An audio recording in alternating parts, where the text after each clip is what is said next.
Film dimulai dengan adegan Jet Li yang sedang menunggu orang. Di sini, Jet Li berperan sebagai Wei Kung, agen mata-mata kepolisian. Dia diminta atasannya untuk menangkap seseorang beserta barang buktinya. Lalu, orang-orang itu pun datang juga. Mereka ternyata pembuat paspor ilegal. Ketika mereka meminta bayaran, Wei Kung pun beraksi.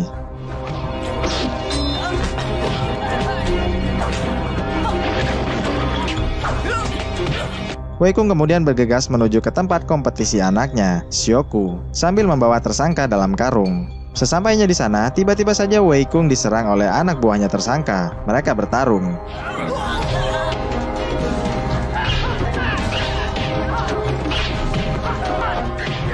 Hingga berada di atas para penonton. Lalu, salah seorang anak buah itu terjatuh tepat mengenai penonton. Walhasil, anak buah pun menyandera salah satu penontonnya. Melihat itu, Xiaoku pun menghampirinya, dan inilah yang terjadi.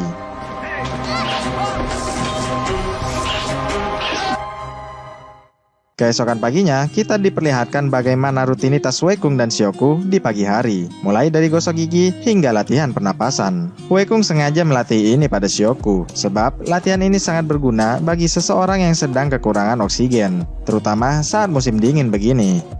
Pada suatu hari, mereka pulang ke rumah naik bis bersama-sama. Disinilah kemudian diketahui bahwa sang istri sedang mengidap penyakit tertentu. Turun dari bis, hendak menuju rumah, tiba-tiba saja polisi menyergap Wei Kung secara paksa. Xiaoku dan sang istri hanya bisa menyaksikan itu dengan pasrah. Adegan beralih ke sebuah penjara. Polisi terlihat sedang menyeret seorang pengedar heroin bernama Darky, lalu memasukkannya ke dalam sel. Di lain ruang, Pak Komisaris ingin Wei Kung kabur bersama Darky malam ini. Para polisi akan membiarkannya. Komisaris meminta Wei Kung untuk membuntutinya ke Hong Kong hingga bertemu bosnya. Sebenarnya Wei Kung sempat menolak, tapi komisaris berjanji ini akan menjadi misi terakhirnya. Walhasil, Wei Kung pun dimasukkan ke dalam selnya Darky. Pada tengah malamnya, mereka berdua kabur dari penjara tanpa hambatan yang berarti. Setelah berada di luar, bersama Darky, Wei Kung menyempatkan mampir ke rumah sebentar. Dia berpesan pada Xiaoku untuk terus menjaga ibunya yang sedang sakit. Wei Kung juga memberinya sedikit uang, dan berjanji akan terus mengiriminya uang. Meski ditanya mau kemana, Wei Kung tetap saja tak menjawabnya sambil pergi meninggalkannya. Singkat cerita, sampailah Wei Kung ke tempatnya Pok Wong, bosnya Darky di Hong Kong. Di sana, Pok Wong bertanya pada anak buahnya bagaimana cara membeli sebuah bom canggih dari orang asing, tanpa harus mengeluarkan uang sepeser pun. Darky usul agar merampok bank saja, lalu uang hasil rampokannya dipakai untuk membeli bom. Mendengar itu, bos Pok Wong pun langsung menghajarnya, karena itu adalah ide yang buruk. Dan pada akhirnya, Wei Kung pun memberikan usul. Dia meminta bos Pok Wong untuk membeli bom itu secara normal. Lalu saat uang dan bom sudah diterima oleh masing-masing pihak, maka Wei Kung dan kawan-kawan muncul untuk merampok uang itu dari si orang asing. Si bos setuju dan di malam itu jugalah mereka semua menuju TKP untuk survei lokasi serta menyusun rencananya. Keesokan harinya, Pok Wong pun menuju TKP untuk bertransaksi. Dia bertemu orang-orang asing itu di lantai atas dan menyerahkan uangnya. Setelah terbayar lunas, Darky bertugas untuk mengecek keaslian bomnya dan membawanya pulang. Transaksi pun berjalan mulus. Tak lama dari itu, Pok Wong menyuruh Wei Kung dan kawan-kawan untuk beraksi. Sebelum beraksi, ternyata ada seseorang yang sempat memotret mereka. Lalu berangkatlah mereka menuju TKP. Dan perebutan koper uang pun terjadi di sini. Wei Kung sempat sukses merebut kopernya, tapi karena dikepung, Wei Kung pun langsung menunjukkan badannya yang telah dipasangi bom. Takut meledak, para bule ini pun membuang senjatanya. Namun, semua jadi kacau saat ada polisi yang menembak Wei Kung. Untungnya, Wei Kung masih keburu membuang bom itu ke atas. Dan para bule pun sudah berani lagi memakai pistolnya. Lalu, aksi baku tembak yang seru terjadi lagi.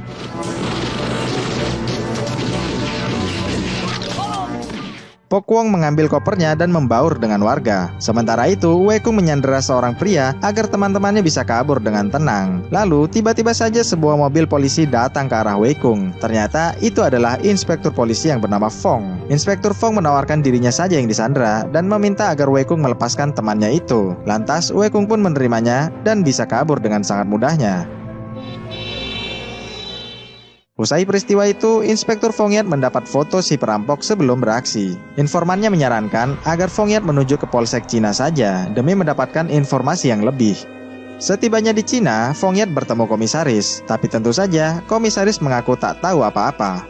Di lain lokasi, di sekolahan, Xiaoku mendapatkan telepon dari ayahnya. Wei Kung bertanya kabarnya dan ibunya. Wei Kung menenangkannya dan meminta Xiaoku untuk mencatat nomor pagernya. Wei Kung juga minta Xiaoku tak bilang pada siapa-siapa tentang obrolan ini. Usai menelpon, Shioku melihat lemak sahabatnya di pelonco anak-anak lain. Lantas, perkelahian pun terjadi.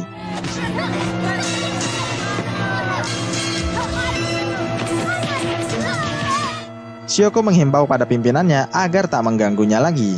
Sepulang sekolah, Fongyat membuntuti Shioku agar mendapatkan info tentang Wei Kung. Fongyat tahu hal itu dari informannya. Setibanya di rumah, Fongyat mengaku pada istri Wei sebagai teman bisnisnya Wei Kung, bisnis video dewasa. Istri Wei cukup kaget mendengarnya. Lalu di malam harinya, saat Shioku dan istri Wei sedang terlelap, Fongyat pun melancarkan aksinya. Dia mencoba mencari informasi sebanyak-banyaknya. Namun, saat sedang fokus mencari, sekonyong-konyong istri Wei datang. Istri Wei yakin bahwa Fongyat bukanlah penjual video esek-esek, melainkan seorang polisi. Istri Wei penasaran, tindak kriminal apakah yang telah dilakukan suaminya itu. Tak mau membuatnya cemas, Fongyat bilang cuma tindak kriminal kecil saja. Istri Wei sendiri sudah lama sakit-sakitan. Dia juga yakin bahwa Fongyat ini adalah orang yang baik. Maka dari itulah, istri Wei memohon agar Fongyat mau mengaku jadi tantenya Shioku untuk sementara waktu saja. Fongyat pun menyanggupinya. Kembali ke Pokwong, dia sedang ngobrolin bisnis dengan seorang wanita miliuner bernama Linam. Linam tertarik untuk melelang barang selundupannya Pokwong. Agar tak ketahuan polisi, maka lelang itu akan diselenggarakan di tengah laut. Linam juga mengimbau agar Pokwong berhati-hati karena belakangan ini sedang marak mata-mata polisi. Di malam harinya, di markas, Wei Kung bertanya pada bos, mau diapakan semua barang antik selundupan ini? Setelah mendapat jawabannya, Wei Kung menginfokan kepada komisaris tentang barang selundupan dan wanita bernama Linam itu. Wei Kung juga mau izin dulu menengok istri, tapi komisaris memerintahnya untuk menggali info lebih dalam lagi dan melarangnya pulang. Di rumah Shioku di malam hari, Fongyat kaget saat mendengar ada suara jatuh.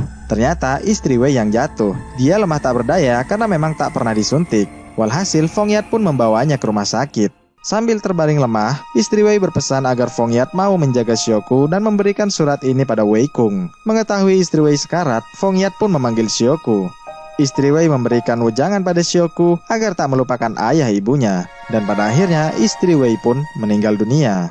Kembali ke Wei Kung, saat Pokwong hendak memberi pengarahan rencana, tiba-tiba saja pager Wei Kung berbunyi. Di situ tertulis bahwa ibu sudah meninggal, tertanda Shioku. Sontak saja Wei Kung pun terpaku. Bos menyuruh mematikan pagernya, tapi Wei Kung tetap bergeming. Walhasil, bos pun menyiramnya dan menamparnya. Secara spontan, Wei Kung melawannya. Tentu saja anak buahnya memeganginya, dan sudah barang tentu juga bos membalasnya. Tapi kemudian Darky datang menolongnya. Saat berduaan, Darky meminta Wei Kung untuk segera meninggalkan saja tempat ini, karena Darky merasa kasihan dengan Shioku yang kini hidup sendirian. Kembali lagi ke Shioku, Fongyat dan Shioku sedang beres-beres untuk pergi, sebab Shioku ingin Fongyat mengantarnya ke Hong Kong. Saat itu jugalah Fongyat melihat foto Wei Kung bersama Pak Komisaris. Fongyat kemudian tahu bahwa Wei Kung bukanlah seorang bajingan, melainkan intel yang sedang diutus kepolisian. Usai beberes, mereka berdua pun pergi, sambil diiringi isak tangis lemak sahabat sejatinya Shioku. Lalu, tibalah mereka di pelabuhan. Fongyat sengaja menggunakan perahu agar bisa menyelundupkan Shioku. Saat ditanyai apakah Shioku anaknya, Shioku pun menjawab dengan tegas bahwa ibunya adalah Liha dan ayahnya adalah Wei Kung. Ucapan itu terdengar oleh anak buah kapal lain yang juga anak buahnya Pokwong. Walhasil, dia pun menelpon Pokwong. Mendengar info itu, Pokwong menyuruh mereka untuk membunuhnya. Nah, kalau kalian heran kenapa Wei Kung bisa baikan dengan bos, itu karena Wei Kung sudah meminta maaf, sebab ia belum dapat banyak info darinya. Usai mendapat perintah membunuh, mereka pun menyerang Fongyat, dan Shioku pun tak tinggal diam.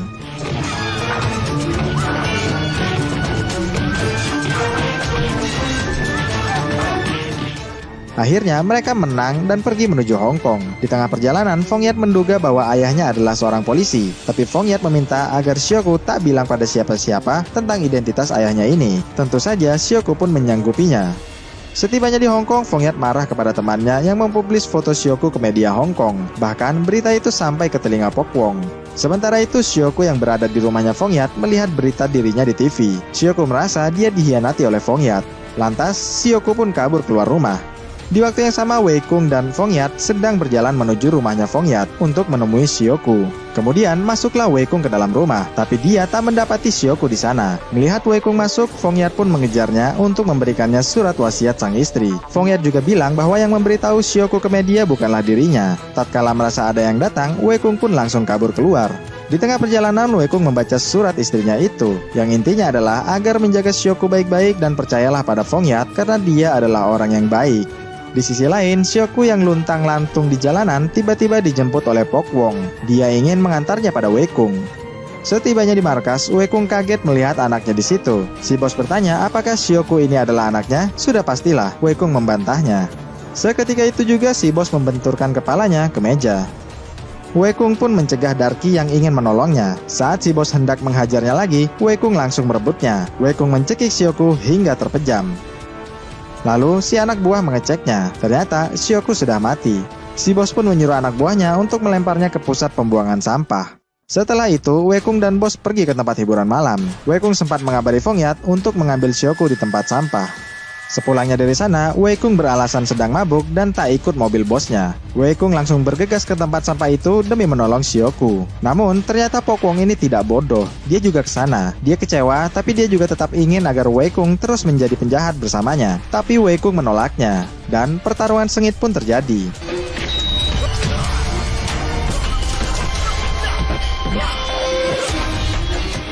Saat sedang berkelahi, anak buah Pokwong hendak menabrak Wekung, tapi sayang bosnya pun ikut terseret truk. Singkat cerita, Fongyat pun datang untuk menyelamatkan Sioku, tapi kenyataannya dia hanya menyelamatkan Wekung saja. Fongyat pun merawat Wekung di rumahnya. Di malam yang sama, Darky masuk ke sebuah kapal dan memberikan Sioku makanan. Ternyata Darky lah yang menyelamatkan Sioku dari tempat sampah itu. Sioku sendiri belum mati karena dia menguasai teknik pernapasan.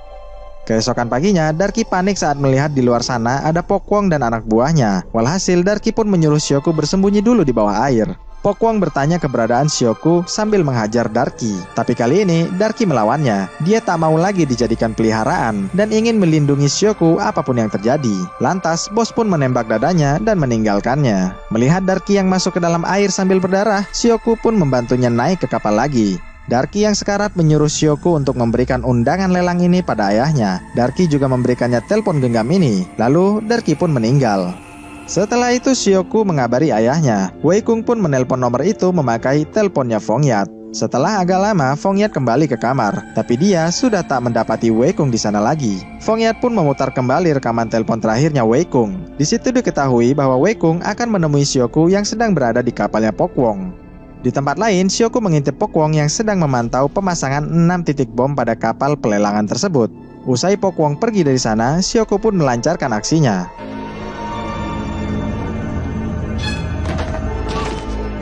Lepas itu, Sioku menuntun Wekung menemukan bom-bom itu melalui pager.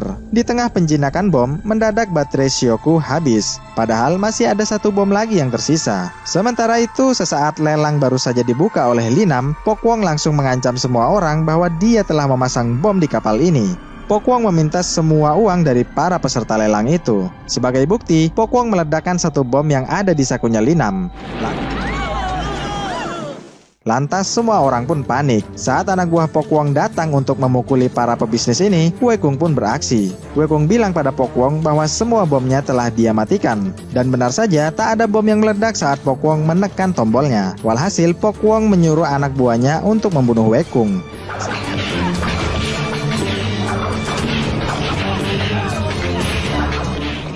Selanjutnya, Wekung mendatangi Pokwong dan duel sengit pun terjadi.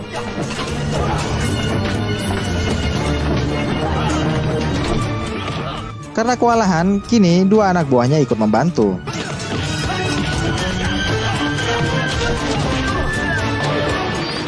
Lalu tiba-tiba saja Sioku datang untuk membantu juga ayahnya.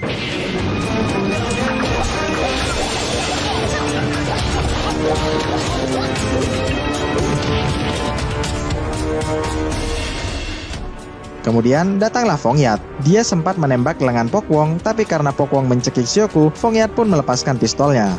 Lalu Wekung merebutnya dan menembak Pokwong hingga terjatuh. Karena cekikan tadi, Sioku kehabisan napas. Mereka pun panik dan bergegas ke atas. Namun, tiba-tiba saja Pokwong mengaktifkan bom terakhirnya dan menjatuhkan Wekung. Tahu ada bom yang aktif, Wekung menyuruh Fongyat dan Sioku kabur saja.